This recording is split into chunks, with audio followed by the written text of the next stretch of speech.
আবিরের কোলে মিমি অন্তরঙ্গের দৃশ্যে দেখা গেল এই দুজনকে, কিন্তু তারা এখন কোথায় আছেন?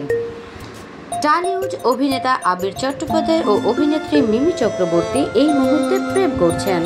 এখন তারা একান্তের সময় কাটতে সমুদ্র সৈকতে গেছেন। সেখানেই মন দেওয়া নেওয়ার পর্ব মিটিয়ে নিচ্ছেন এই তারকা জুটি। তাদের সেই অন্তরঙ্গের মুহূর্ত ভাইরাল হয়েছে সামাজিক মাধ্যমে। সেখানে দেখা যাচ্ছে আবিরের কোলে মিমি, আবার দেখা যাচ্ছে নায়িকাকে পিঠে বয়ে নিয়ে যাচ্ছেন এই অভিনেতা। ঘনিষ্ঠতা আরও মাখো মাখো দোলনা বিছানায় দুজনার খুব কাছাকাছি, যেন রোমান্স ভেসে গড়িয়ে পড়ছে সমুদ্রে।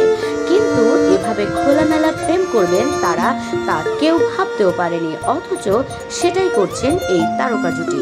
ঘটনা শুধু এখানেই শেষ নয়।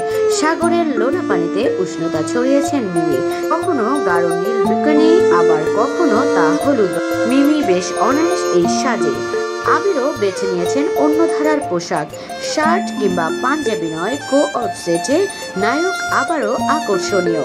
এবারের পূজায় 4টি সিনেমা মুক্তি পাচ্ছে: রক্তবীজ 2, রঘু ডাকাত, দেবী চৌধুরানী এবং যত কাণ্ড। কলকাতাতেই রক্তবীজ 2তে আবির মিমি দুজনেই আছেন। বাকিরা যখন তাদের পূজার ছবিতে প্রচারে ব্যস্ত, ঠিক তখনই তাদের প্রেম করতে দেখা যায় সমুদ্র সৈকতে।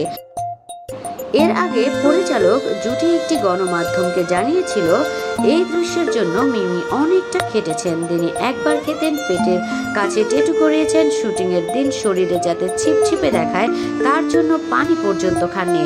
নায়ক নায়িকা ভীষণ খুঁতখুঁতে। শট শেষে তাদের মুখও তৃপ্তি ছড়িয়ে পড়ে।